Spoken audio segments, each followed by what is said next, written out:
கர்த்தருக்கு மகிமை உண்டாகட்டும். மிகவும் ஆசீர்வதிக்கப்பட்ட அருமையான இந்த நல்ல வேலைக்காக கர்த்தருக்கு அதிகமாக நன்றி சொல்லுகிறேன். தேவாதி தேவன் நல்லவரும் நம்மோடு இருக்கிறவரும் நம்மை வழிநடத்துகிற ஆண்டவருமாக இருக்கிறார். இந்த புதிய ஆண்டில் கூட 5 மாதங்களாக கர்த்தர் நம்மை அற்புதமாக நடத்தி வந்திருக்கிறார். இந்த 6வது மாதத்தில் இந்த முதல் நாளுக்காக கர்த்தருக்கு அதிகமாக நன்றி சொல்லுகிறேன். இந்த மாதம் முழுவதும் ஆண்டவருடைய ஆசீர்வாதங்களை காண, தேவனுடைய கிரியைகளை நம்முடைய வாழ்க்கையில் காண, தேவனுடைய ஆசீர்வாதங்களை நம்முடைய வாழ்க்கையில் பெற்று அனுபவிக்க நம்முடைய ஆண்டவர் நமக்கு உதவி செய்வாராக. இந்த வேளையில் நம்முடைய சிந்தனைக்காக 2 ராஜாக்கள் புத்தகம் 6ஆம் அதிகாரம் 16வது வசனம். அதற்கு அவன், பயப்படாதே, அவர்களோடு இருக்கிறவர்களை பார்க்கிலும் நம்மோடு இருக்கிறவர்கள் அதிகம் என்றான். தீர்க்கதரிசியாகிய எலிசாவை பிடிக்கும்படியாக ராஜா ஏராளமான குதிரை வீரரையும் ரதங்களையும் பலத்த இராணுவத்தையும் அனுப்பினான். அதிகாலையிலே தேவனுடைய மனுஷனுடைய வேலைக்காரன் அங்கே வெளியே பார்க்கும்போது ஏராளமான இராணுவம் பட்டணம் முழுவதும் பரவி காணப்பட்டது. ரதங்கள் பட்டணத்தை சுற்றி கொண்டிருக்கிறது. ஐயோ, என் ஆண்டவனை என்ன செய்வோம் என்று அவன் கதறினான். அப்போதுதான் எலிசா சொல்லுகிறார், அவர்களோடு இருக்கிறவர்களை பார்க்கலும் நம்மோடு இருக்கிறவர்கள் அதிகம் என்றான். ஆம், அருமையான தேவ பிள்ளைகளே, உங்கள் சத்துருக்களோடு இருக்கிறவர்களை பார்க்கலும் உங்களோடு இருக்கிறவர் பெரியவர். உங்களோடு இருக்கிறவர் உங்களை நடத்துவார். உங்களோடு இருக்கிறவர் உங்கள் யுத்தங்களை நடத்துவார். உங்களோடு இருக்கிறவர் உங்களை வழி நடத்துவார். அப்போது தீர்க்கதரிசி, ஆண்டவரை இவன் பார்க்கும்படி இவன் கண்களை திறந்தருளும் என்று கர்த்தரை நோக்கி ஜெபித்தார். கர்த்தர் அவன் கண்களை திறந்தார். அக்கைமயமான ரதங்களாலும் குதிரைகளாலும் அவர்கள் தங்கியிருந்த இடம் நிறைந்திருந்ததை பாருங்க. அந்த எலிசாவை சுற்றிலும் அவைகள் நிறைந்திருந்ததை அவன் கண்டான் என்று பார்க்க.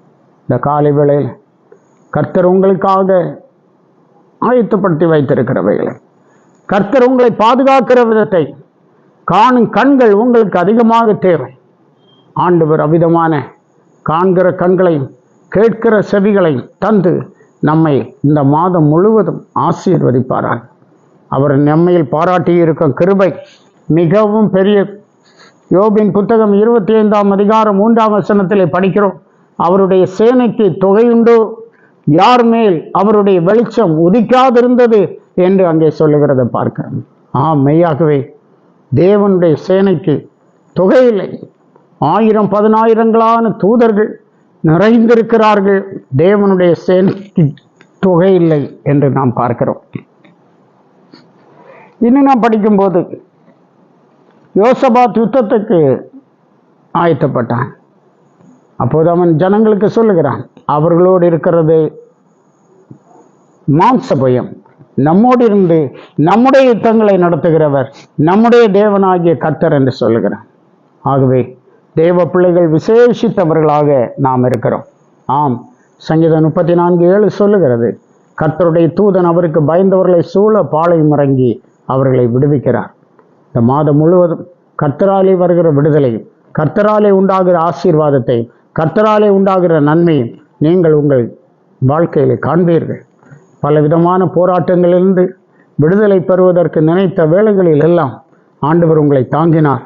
இந்த மாதத்தில் எதற்கான விடுதலை உங்களுக்கு தந்து மெய்யாகவே உங்களை ஆசீர்வதித்து உங்களை உயர்த்துவார். கர்த்தர் இந்த வார்த்தைகளால் உங்களை ஆசீர்வதிப்பாராக. ஆமென். ஜெபிப்போம். கிருபையுள்ள நல்ல கர்த்தாவே, நன்றியோடு துதிக்கிறோம், ஸ்தோத்தரிக்கிறோம். இந்த புதிய ஆண்டின் 6வது மாதத்துக்காக, முதல் நாளுக்காக கர்த்தருக்கு அதிகமாக நாங்கள் நன்றி சொல்லுகிறோம். இந்த மாதம் முழுவதும் என் ஆண்டவர் உம்முடைய பிள்ளைகளை அற்புதமாய் தாங்கி நடத்தும்படியாக ஜெபிக்கிறோம். இவர்களை விசேஷமாய் ஆசீர்வதி, எல்லா நன்மையாலும் நிரப்பும், குறைவில்லாமல் காத்துக்கொள்ளும், மேன்மையான ஆவிக்குரிய அனுபவங்களை தாரும். இந்த மாதத்தில் கர்த்தருடைய வருகை இருக்குமேயானால் எங்களை உம்மிடமாய் சேர்த்து கொள்ளும்படியாக ஜெபிக்கிறோம். தேவ மகிமை ஒவ்வொருவர் மேலும் தங்கி இருக்கட்டும், பலப்படுத்தும். இயேசுவின் மூலம் கேட்கிறோம் பிதாவே. ஆமென். ஆமென். God bless you.